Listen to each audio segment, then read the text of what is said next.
Hi everybody. So, I'm just having a little freak out in my car because I just found out that my fucking diabetic supplies, like my insulin and my pump supplies, the things I need to live, are costing $2,000 a month.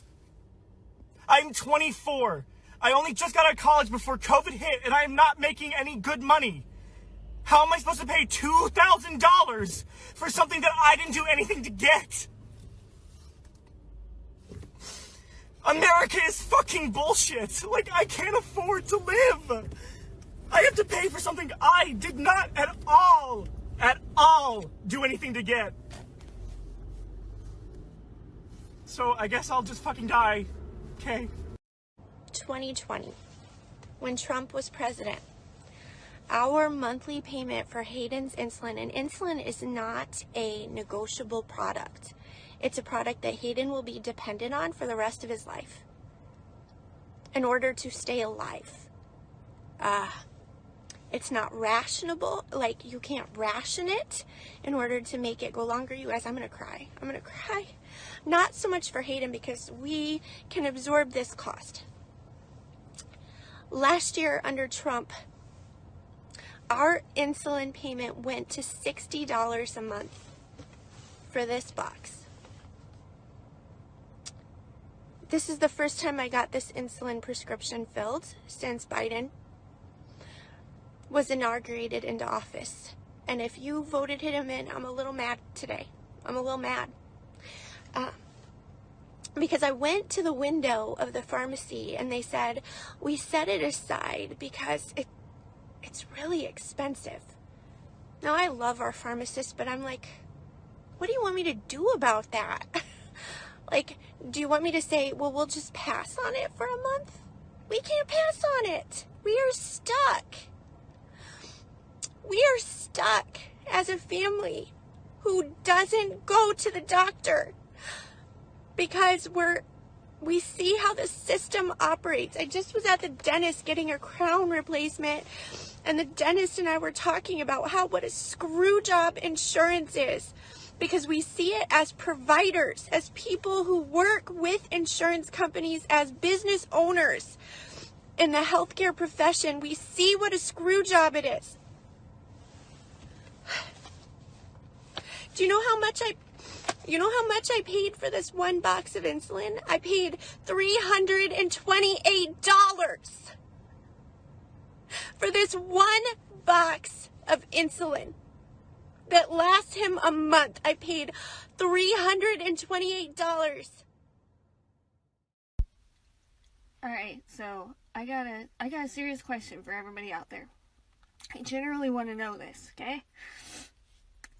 How is everybody making it? How? I'm like, I've worked for like 17 years. I work all the time. I've been paying medical bills on my son for 9 years since he was born. And he was just diagnosed with type 1 diabetes and has to have insulin every 2 hours.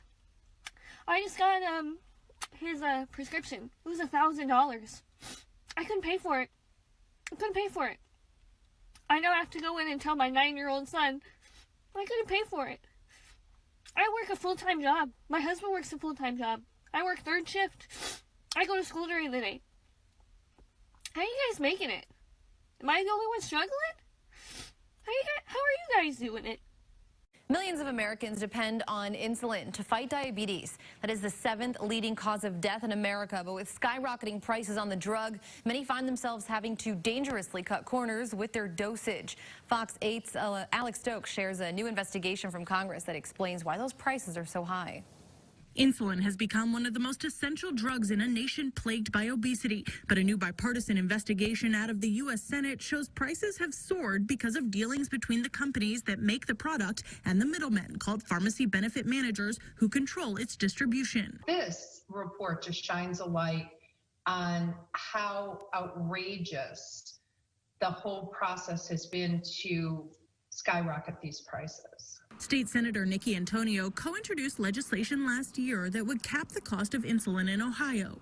What we do not want people to do, and we know people are doing, is stretching the dose and cutting their dosage, and that's dangerous. While she plans to reintroduce the legislation, the 2-year investigation in the U.S. Senate found drug manufacturers, quote, aggressively raised the list price of their leading insulin brands an average of 300% over the past decade, quote, absent significant advances in the efficacy of the drugs. This is no surprise whatsoever to pharmacists. We've known for years that the pharmacy benefit manager industry has been charging what I consider to be kickbacks to get drugs on what they call formularies. A formulary is the list of drugs covered by health insurance plans that hire the PBMs. It limits you as the patient from having the drug that is best for you.